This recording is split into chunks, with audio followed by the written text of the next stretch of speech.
Hello everyone, welcome to free study G K. आज हम Khan sir के बुक का भारतीय राज्य व्यवस्था एवं संविधान का जो बुक है उसमें 3000 प्लस फैक्ट दिया हुआ है। पॉलिटी का ये बुक है जिसमें का हम फर्स्ट चैप्टर को डिस्कस करेंगे। तो चलिए फ्रेंड्स स्टार्ट करते हैं। विकास, तो फर्स्ट नंबर चैप्टर है भारतीय राज्य व्यवस्था का संवैधानिक विकास। तो भारतीय राज्य व्यवस्था का संवैधानिक विकास कैसे हुआ उसके बारे में हमें फर्स्ट नंबर चैप्टर में पढ़ना है। तो चलिए फ्रेंड्स स्टार्ट करते हैं टॉपिक को। तो फर्स्ट टॉपिक है द ईस्ट इंडिया कंपनी को पहले the company of merchants of London trading into east Indies के नाम से जाना जाता था। तो द ईस्ट इंडिया कंपनी को पहले the company of merchants of London trading into the east Indies के नाम से जाना जाता था। इसको भारत में 31 दिसंबर 1600 को इसको भारत में 31 दिसंबर 1600 को किसके द्वारा हस्ताक्षरित एक रॉयल चार्टर द्वारा स्थापित किया गया था? तो महारानी एलिजाबेथ प्रथम द्वारा। तो द ईस्ट इंडीज कंपनी को पहले the company of merchants of London trading into east Indies के नाम से जाना जाता था। इसको भारत में 31 दिसंबर 1600 को किसके द्वारा हस्ताक्षरित एक रॉयल चार्टर द्वारा स्थापित किया गया था? तो महारानी एलिजाबेथ प्रथम द्वारा। नेक्स्ट टॉपिक है किस युद्ध के द्वारा भारत में अंग्रेजी साम्राज्य की नींव पड़ी? तो किस युद्ध द्वारा भारत में अंग्रेजी साम्राज्य की नींव पड़ी? तो प्लासी के युद्ध द्वारा 1757 द्वारा भारत में अंग्रेजी साम्राज्य की नींव पड़ी। प्लासी के युद्ध के द्वारा जो कि 1757 में हुआ था। नेक्स्ट टॉपिक है किस युद्ध में ईस्ट इंडिया कंपनी की विजय होने से वह व्यापार के साथ साथ भारत में शासन भी करने लगे? तो बक्सर का युद्ध 1764 में हुआ। तो किस युद्ध में ईस्ट इंडीज कंपनी की विजय होने से वह व्यापार के साथ साथ भारत में शासन भी करने लगी? तो बक्सर के युद्ध से। नेक्स्ट टॉपिक है 1765 में कंपनी को दीवानी अधिकार बिहार, बंगाल, उड़ीसा किस मुगल बादशाह के द्वारा प्रदान किया गया था? तो शाह आलम द्वितीय के द्वारा 1765 में कंपनी को दीवानी अधिकार बिहार, बंगाल, उड़ीसा मुगल बादशाह द्वारा प्रदान किया गया था। तो शाह आलम द्वितीय के द्वारा। नेक्स्ट टॉपिक है भारत में सर्वप्रथम लिखित तथा विधायिका द्वारा पारित कानून के अनुसार शासन को संचालित करने का मार्ग कब प्रशस्त हुआ? तो 1764 में बक्सर के युद्ध के बाद। तो भारत में सर्वप्रथम लिखित तथा विधायिका द्वारा पारित कानून के अनुसार शासन को संचालित करने का मांग कब प्रशस्त हुआ? तो 1764 में बक्सर युद्ध के बाद। नेक्स्ट है रेगुलेटिंग एक्ट 1773। तो रेगुलेटिंग एक्ट 1773 को एक विधेयक के रूप में ब्रिटिश संसद में किसने प्रस्तुत किया था? तो लॉर्ड फ्रेडरिक नॉर्थ ने। तो रेगुलेटिंग एक्ट 1773 को एक विधेयक के रूप में ब्रिटिश संसद में किसने प्रस्तुत किया? ध्यान रखें ब्रिटिश संसद में किसने प्रस्तुत किया रेगुलेटिंग एक्ट को? तो लॉर्ड फ्रेडरिक नॉर्थ ने रेगुलेटिंग एक्ट 1773 को ब्रिटिश संसद में प्रस्तुत किया था।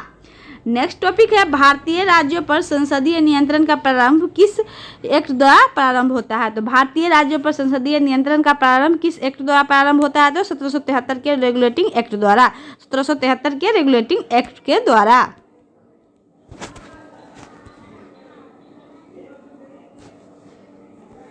नेक्स्ट टॉपिक है रेगुलेटिंग एक्ट के बाद बंगाल के फोर्ट विलियम गवर्नर को कंपनी के संपूर्ण भारतीय क्षेत्र का प्रथम गवर्नर जनरल बनाया गया। प्रथम गवर्नर जनरल किसको नियुक्त किया गया? तो वारेन हेस्टिंग्स को। रेगुलेटिंग एक्ट के बाद बंगाल के फोर्ट विलियम गवर्नर को कंपनी के संपूर्ण भारतीय क्षेत्र का प्रथम गवर्नर जनरल बनाया गया। प्रथम गवर्नर जनरल किसे नियुक्त किया गया? तो वारेन हेस्टिंग्स को। नेक्स्ट टॉपिक है किस एक्ट के द्वारा भारत में ब्रिटिश मंत्रिमंडल द्वारा ईस्ट इंडिया कंपनी के कार्यों को नियमित एवं नियंत्रित किया गया और इसमें पहली बार कंपनी के प्रशासनिक और राजनीतिक कार्यों को मान्यता मिली तथा इसके द्वारा भारत के केंद्रीय प्रशासन की नींव रखी गई? तो 1773 के रेगुलेटिंग एक्ट के द्वारा। किस एक्ट के द्वारा भारत में ब्रिटिश मंत्रिमंडल द्वारा ईस्ट इंडिया कंपनी के कार्यों को नियमित एवं नियंत्रित किया गया और इसमें पहली बार कंपनी के प्रशासनिक और राजनीतिक कार्यों को मान्यता मिली तथा इसके द्वारा भारत के केंद्रीय प्रशासन की नींव रखी गई? तो 1773 के रेगुलेटिंग एक्ट द्वारा। नेक्स्ट टॉपिक है इस एक्ट के द्वारा कंपनी ने ब्रिटिश सरकार से कितने लाख पाउंड का कर्ज मांगा था? तो किस एक्ट के द्वारा कंपनी ने ब्रिटिश सरकार से कितने लाख पाउंड का कर्ज मांगा था? तो 10 लाख पाउंड का, 10 लाख पाउंड का। नेक्स्ट टॉपिक है रेगुलेटिंग एक्ट को किस वर्ष लागू किया गया था? तो 1774 में, 1774 में रेगुलेटिंग एक्ट को लागू किया गया था, 1774 में। नेक्स्ट है किस एक्ट द्वारा गवर्नर जनरल की सहायता के लिए 4 सदस्यों की एक परिषद बनाई गई तथा परिषद सहित गवर्नर जनरल को अध्यादेश जारी करने का अधिकार प्रदान किया गया? तो रेगुलेटिंग एक्ट 1773 द्वारा, रेगुलेटिंग एक्ट 1773 द्वारा। किस एक्ट द्वारा गवर्नर जनरल की सहायता के लिए 4 सदस्यों की एक परिषद बनाई गई तथा परिषद सहित गवर्नर जनरल को अध्यादेश जारी करने का अधिकार प्रदान किया गया? तो रेगुलेटिंग एक्ट 1773 के द्वारा।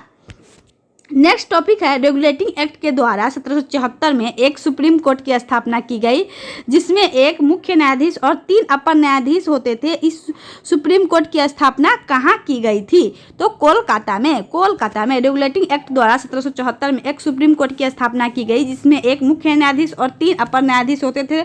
इस सुप्रीम कोर्ट की स्थापना कहाँ की गई थी? तो इस सुप्रीम कोर्ट की स्थापना कोलकाता में की गई थी। नेक्स्ट टॉपिक है सुप्रीम कोर्ट के निर्णयों के विरुद्ध अपील कहाँ की जा सकती थी? तो सुप्रीम कोर्ट के निर्णयों के विरुद्ध कहाँ अपील की जा सकती? तो प्रीवी काउंसिल में, प्रीवी काउंसिल में, प्रीवी काउंसिल में सुप्रीम कोर्ट के निर्णयों के विरुद्ध अपील की जा सकती थी। नेक्स्ट टॉपिक है 1774 ईस्वी में स्थापित सर्वोच्च न्यायालय के प्रथम मुख्य न्यायाधीश कौन थे?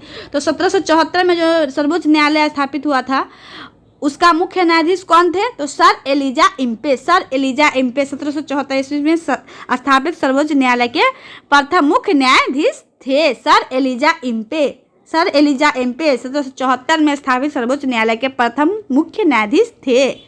नेक्स्ट टॉपिक है रेगुलेटिंग एक्ट की त्रुटियों को दूर करने के लिए कौन सा एक्ट पारित किया गया?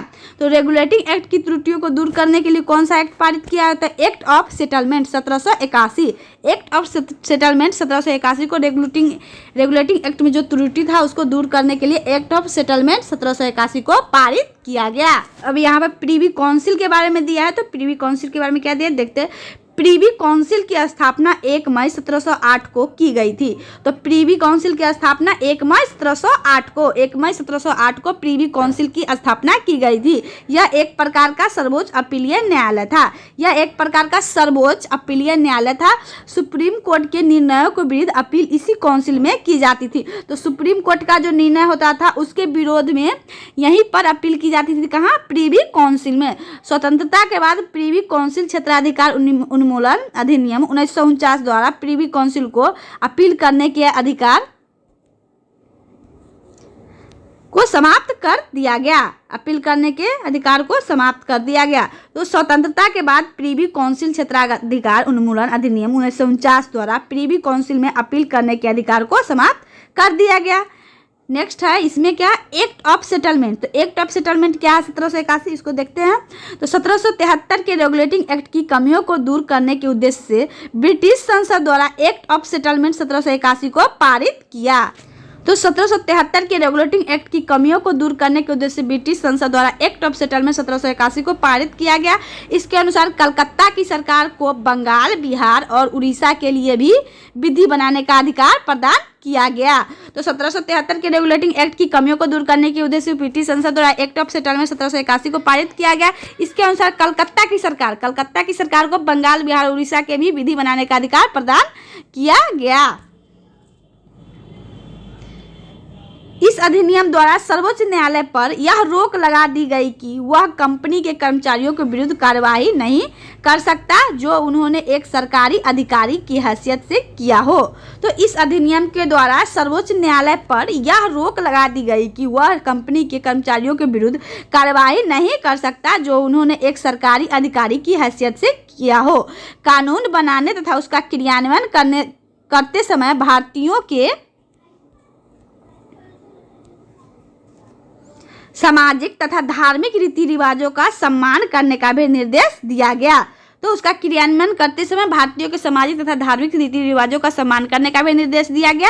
इस एक्ट ऑफ सेटलमेंट के द्वारा ही राजस्व अधिकारिता को समाप्त कर दिया गया। इस एक्ट ऑफ सेटलमेंट के द्वारा राजस्व अधिकारिता को समाप्त कर दिया गया। एक्ट ऑफ सेटलमेंट के द्वारा राजस्व अधिकारिता को समाप्त कर दिया गया। भारत में सुप्रीम कोर्ट की स्थापना कैसे हुई ये देखते हैं।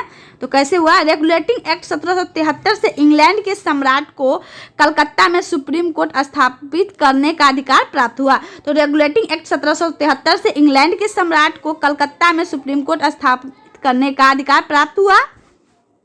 परिणाम स्वरूप सम्राट जॉर्ज द्वितीय ने 26 जुलाई 1774 को चार्टर द्वारा कलकत्ता में सुप्रीम कोर्ट की स्थापना की। यह एक अभिलेख न्यायालय था और मुकदमों का संपूर्ण अभिलेख रखा जाता था। सर एलिजा इम्पे को मुख्य न्यायाधीश तथा रॉबर्ट चेम्बर्स, स्टीफन सीजर ली मैस्टर और जॉन हाइड को अन्य न्यायाधीश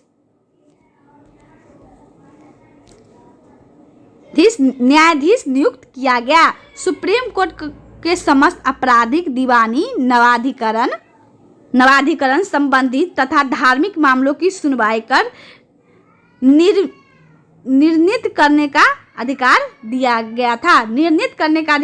गया था।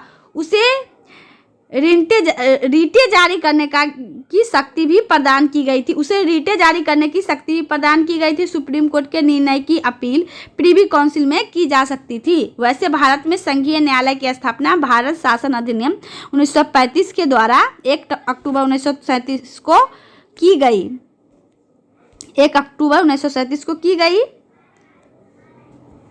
सर मॉरिस गोयर को संघीय न्यायालय का पहला मुख्य न्यायाधीश नियुक्त किया गया।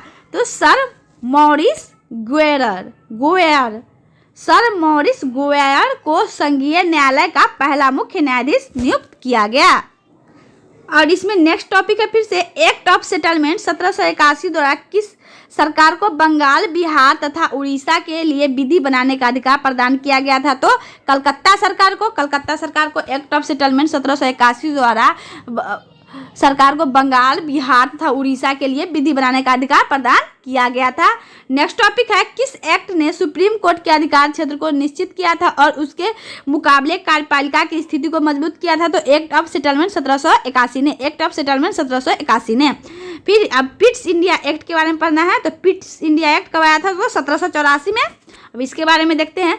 किस एक्ट के द्वारा इंग्लैंड में सरकार का विभाग बनाया गया जिसे नियंत्रण बोर्ड ऑफ कंट्रोल कहते थे और इसका मुख्य कार्य डायरेक्टर्स की नीति को नियंत्रित करना था? तो पिट्स इंडिया एक्ट 1784। किस एक्ट के द्वारा इंग्लैंड में सरकार का विभाग बनाया गया जिसे नियंत्रण बोर्ड ऑफ कंट्रोल कहते थे और इसका मुख्य कार्य डायरेक्टर्स की नीति को नियंत्रित करना था? तो Pitt's India act 1784।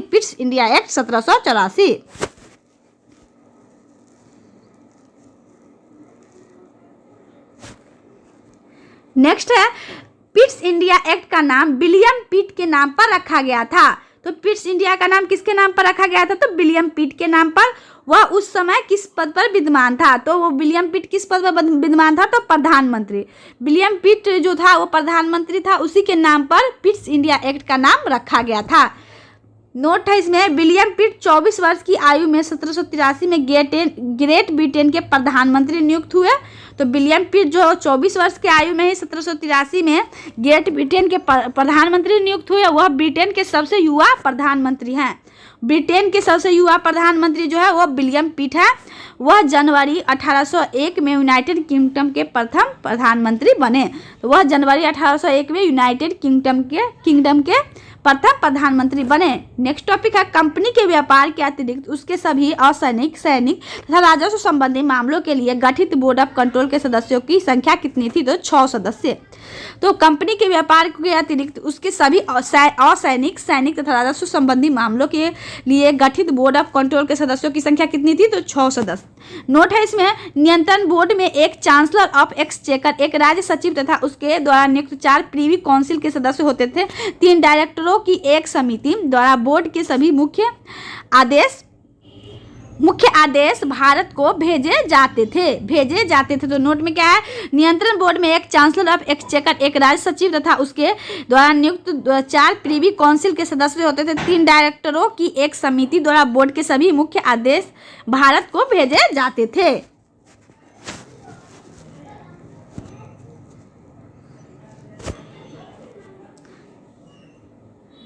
Next topic है बोर्ड ऑफ कंट्रोल की व्यवस्था को क्या नाम दिया गया था। तो बोर्ड ऑफ कंट्रोल की व्यवस्था को क्या नाम दिया गया था, तो द्वैध शासन व्यवस्था। द्वैध शासन व्यवस्था बोर्ड ऑफ कंट्रोल की व्यवस्था को नाम दिया गया था। नेक्स्ट टॉपिक है गवर्नर जनरल की नियुक्ति इस एक्ट 1784 से पहले सम्राट द्वारा की जाती थी।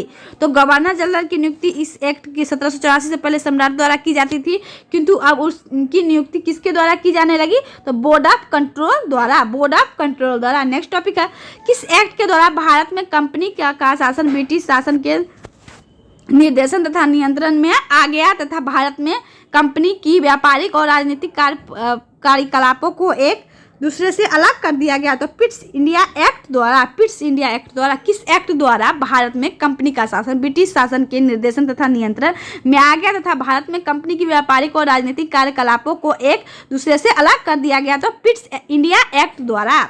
नेक्स्ट टॉपिक है व्यापारिक कार्यों का प्रबंध कंपनी के निर्देशकों के द्वारा किया जाने लगा, परंतु राजनीतिक नियंत्रण और निरीक्षण किसके द्वारा किया जाने लगा, तो बोर्ड ऑफ कंट्रोल द्वारा, बोर्ड ऑफ कंट्रोल द्वारा।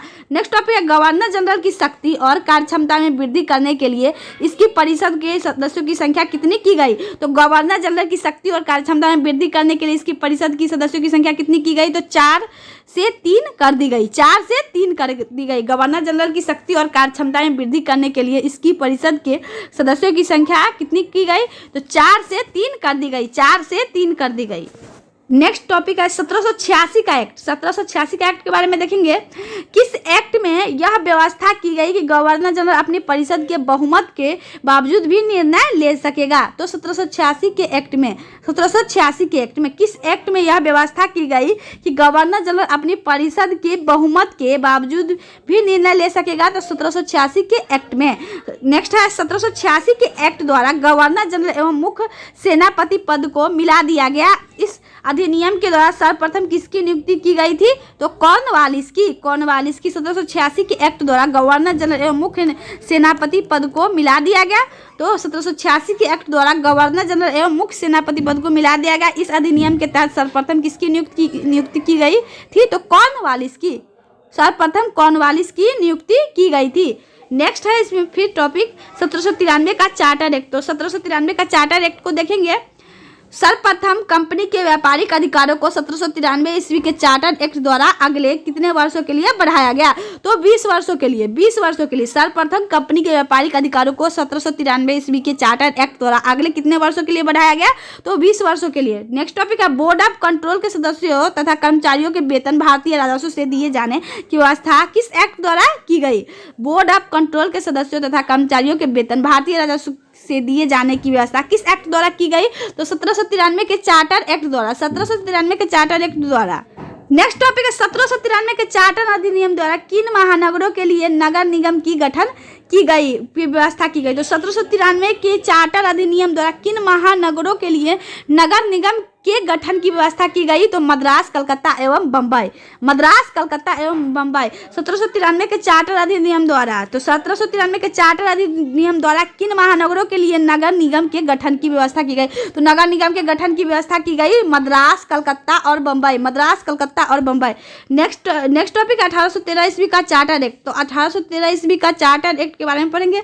तो किस अधिनियम द्वारा सर्वप्रथम भारतीय प्रदेश पर क्राउन की प्रभुसत्ता का दावा किया गया, तो किस अधिनियम द्वारा सर्वप्रथम भारतीय प्रदेशों पर क्राउन की प्रभुसत्ता का दावा किया गया, तो 1813 के चार्टर एक्ट द्वारा। 1813 के चार्टर एक्ट द्वारा सर्वप्रथम भारतीय प्रदेशों पर क्राउन की प्रभुसत्ता का दावा किया गया। नेक्स्ट है इस एक्ट ने भारत के निवासियों के लिए साहित्य एवं विज्ञान का प्रसार करने के लिए प्रतिवर्ष कितने रुपए खर्च करने का प्रावधान किया गया, तो 1 लाख रुपए। 1 लाख रुपए। इस एक्ट ने भारत के निवासियों के लिए साहित्य एवं विज्ञान का प्रसार करने के लिए प्रतिवर्ष कितने रुपए खर्च करने का प्रावधान किया गया, तो 1 लाख रुपए। 1 लाख रुपए। शासन के बारे में देखते हैं, तो द्वैध शासन। तो द्वैध शासन को बोलते हैं डायरकी पद्धति। एक ऐसी संवैधानिक व्यवस्था है, तो द्वैध शासन पद्धति एक ऐसी संवैधानिक व्यवस्था है जिसके तहत दो तरह के व्यवस्थाओं द्वारा शासन किया जाता है। तो जिसके तहत दो तरह के व्यवस्थाओं द्वारा शासन किया जाता है, इसे दो स्वतंत्र पदाधिकारियों द्वारा सत्ता का संचालन भी किया जा सकता है। द्वैध शासन के सिद्धांत का प्रतिपादन ब्रिटिश संपादक लियोनेल कर्टिस ने किया। बाद में यह सिद्धांत 1919 ईस्वी के भारतीय शासन विधान में लागू किया गया, जिसके अनुसार प्रांतों में द्वैध शासन स्थापित हुआ। वैसे भारत में सबसे पहले द्वैध शासन बंगाल में 1765 ईस्वी की इलाहाबाद संधि के अंतर्गत लगाया गया। तो सर्वप्रथम द्वैध शासन बंगाल में 1765 ईस्वी की इलाहाबाद संधि के अंतर्गत लगाया गया था। इसके तहत भू राजस्व वसूलने का अधिकार ईस्ट इंडिया कंपनी के पास था। तो भू राजस्व वसूलने का अधिकार ईस्ट इंडिया कंपनी के पास था, जबकि प्रशासन बंगाल के नवाब के नाम से चलता था। द्वैध शासन पद्धति के अनुसार प्रांत में शिक्षा, स्वायत्त शासन, सार्वजनिक स्वास्थ्य, सार्वजनिक निर्माण, कृषि तथा सहकारिता आदि विभागों का प्रशासन मंत्रियों को हस्तांतरित कर दिया गया। ये मंत्री प्रांतीय विधानसभा के निर्वाचित सदस्य होते थे और विधानसभा के प्रति उत्तरदायी होते थे। दूसरी ओर राजस्व, कानून, न्याय, पुलिस, सिंचाई, श्रम तथा वित्त आदि विभागों का प्रशासन एग्जीक्यूटिव काउंसिल के सदस्यों के लिए सुरक्षित रखा गया था। ये सदस्य गवर्नर द्वारा मनोनीत होते थे और उन्हीं के प्रति उत्तरदायी होते थे, विधानसभा के प्रति नहीं। ऐसी स्थिति में प्रांतीय विभागों को खर्चे के लिए एग्जीक्यूटिव काउंसिल के सदस्यों का मुंह देखना पड़ता था। इस शासन पद्धति को गवर्नमेंट ऑफ इंडिया एक्ट 1935 में भी शामिल किया गया। इस शासन पद्धति को गवर्नमेंट ऑफ इंडिया एक्ट 1935 में भी शामिल किया गया, जिसके तहत केंद्र इसको लागू करने की व्यवस्था की गई। केंद्र में भी इसको लागू करने की व्यवस्था की गई, लेकिन 1935 का नया शासन विधान कभी पूर्णतः लागू नहीं किया जा सका। स्वतंत्रता के बाद भारत का नया संविधान बनने के बाद पुराने शासन विधान और द्वैध शासन पद्धति का स्वतः ही अंत हो गया। तो पुराने शासन विधान और द्वैध शासन पद्धति का स्वतः ही अंत हो गया नया संविधान बनने के बाद। नेक्स्ट टॉपिक है चार्टर एक्ट 1813 द्वारा किस धर्म के प्रचारकों यानी मिशनरियों को भारत आने और अपने धर्म को प्रचार करने की सुविधा दी गई? तो ईसाई धर्म। तो चार्टर एक्ट 1813 द्वारा तो ईसाई धर्म को प्रचारकों को भारत आने और अपने धर्म के प्रचार करने की सुविधा दी गई 1813 के चार्टर एक्ट द्वारा।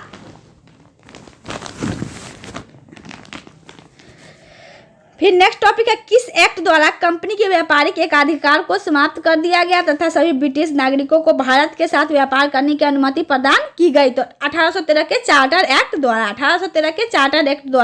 कंपनी के व्यापारिक एकाधिकार को समाप्त कर दिया गया तथा सभी ब्रिटिश नागरिकों को भारत के साथ व्यापार करने की अनुमति प्रदान की गई। फिर नेक्स्ट है कंपनी के व्यापारिक एकाधिकार को 1813 ईस्वी के चार्टर एक्ट द्वारा समाप्त कर दिया गया था, परंतु किस पर उसका एकाधिकार बना रहा था? चाय और चीनी के व्यापार। कंपनी के व्यापारिक एकाधिकार को 1813 के चार्टर एक्ट द्वारा समाप्त कर दिया गया था, परंतु किस पर उसका एकाधिकार बना रहा? तो चाय एवं चीनी के व्यापार पर। नेक्स्ट टॉपिक है कंपनी के सैनिक और असैनिक कर्मचारियों के प्रशिक्षण का व्यवस्था कहाँ की गई? तो कंपनी के सैनिक और असैनिक कर्मचारियों के प्रशिक्षण की व्यवस्था क्रमशः हेलवारी कॉलेज और एडी एस्कॉम्ब स्कूल में। तो हेलवारी कॉलेज और एडी एस्कॉम्ब स्कूल में। 1833 ईस्वी का चार्टर एक्ट। तो 1833 ईस्वी का चार्टर एक्ट के बारे में देखते हैं। कंपनी द्वारा चीन के साथ व्यापार और चाय के व्यापार एकाधिकार किस एक्ट द्वारा समाप्त कर निःशुल्क व्यापार को भारत में लागू किया गया? तो 1833 ईस्वी के चार्टर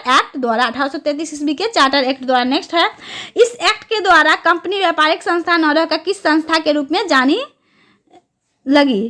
तो प्रशासनिक निकाय के रूप में।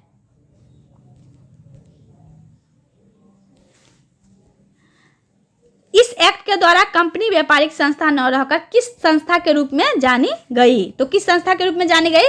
तो प्रशासनिक निकाय के रूप में जानी गई। नेक्स्ट है, इस एक्ट द्वारा बंगाल के गवर्नर जनरल का भारत के गवर्नर जनरल के रूप में पुनः नामकरण किया गया। अतः इस एक्ट द्वारा भारत का प्रथम गवर्नर जनरल किसको नियुक्त किया गया? तो लॉर्ड विलियम बेंटिक को गवर्नर जनरल नियुक्त किया गया। तो इस एक्ट के द्वारा बंगाल के गवर्नर जनरल का भारत के गवर्नर जनरल के रूप में पुनः नामकरण किया गया। अतः इस एक्ट द्वारा भारत का प्रथम गवर्नर जनरल किसको नियुक्त किया गया? तो लॉर्ड विलियम बेंटिक को।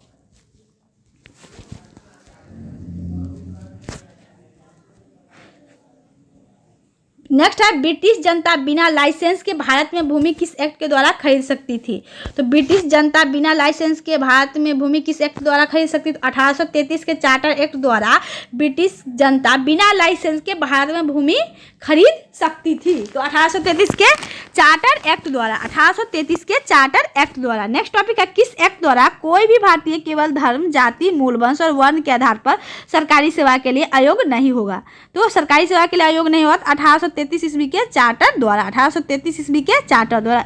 नेक्स्ट है, गवर्नर जनरल की परिषद में एक नए सदस्य, विधि सदस्य के रूप में की नियुक्ति की व्यवस्था की गई। इस पद पर नियुक्त पाने वाला प्रथम सदस्य था तो Lord Macaulay. Lord Macaulay governor general की परिषद में नए सदस्य, एक नए सदस्य विधि सदस्य के रूप में, तो विधि सदस्य के रूप में नियुक्ति की व्यवस्था की गई। इस पद पर नियुक्ति पाने वाला प्रथम सदस्य था लॉर्ड मैकाले, विधि सदस्य के रूप में लॉर्ड मैकाले। नेक्स्ट है, बोर्ड ऑफ कंट्रोल का प्रेसिडेंट किन विषयों का मंत्री होने लगा? तो बोर्ड ऑफ कंट्रोल का प्रेसिडेंट किन विषयों का मंत्री होने लगा? भारतीय विषयों का। बोर्ड ऑफ कंट्रोल का प्रेसिडेंट भारतीय विषयों का मंत्री होने लगा, भारतीय विषयों का मंत्री होने। फिर नेक्स्ट है, 1833 के चार्टर एक्ट द्वारा भारत में किस प्रथा को अवैध घोषित किया गया? तो 1833 के चार्टर एक्ट द्वारा भारत की किस प्रथा को अवैध घोषित किया गया? तो दास प्रथा को। 1833 के चार्टर एक्ट द्वारा दास प्रथा को भारत में अवैध घोषित किया गया। 1833 के चार्टर एक्ट द्वारा, 1833 के चार्टर एक्ट द्वारा। फिर नेक्स्ट है 1853 का चार्टर एक्ट। तो 1853 का चार्टर एक्ट देखते हैं। बंगाल के लिए लेफ्टिनेंट गवर्नर की नियुक्ति की व्यवस्था किस अधिनियम के द्वारा की गई? तो बंगाल के लिए लेफ्टिनेंट गवर्नर की नियुक्ति की व्यवस्था किस अधिनियम के द्वारा की गई? तो 1853 के चार्टर अधिनियम द्वारा, 1853 के चार्टर अधिनियम द्वारा। नेक्स्ट है, 1853 के चार्टर एक्ट के तहत भारत के लिए पृथक विधान परिषद की स्थापना की गई। इस परिषद में सदस्यों की संख्या कितनी थी? तो कुल 12। 1853 के चार्टर एक्ट के तहत भारत के लिए पृथक विधान परिषद की स्थापना की गई। इस परिषद में सदस्यों की संख्या कितनी थी? कुल 12। नेक्स्ट है, 1853 के चार्टर एक्ट द्वारा किस सदस्य को परिषद का पूर्ण सदस्य बना दिया गया? तो 1853 के चार्टर एक्ट द्वारा किस सदस्य को परिषद का पूर्ण सदस्य बना दिया गया? तो विधि सदस्य को।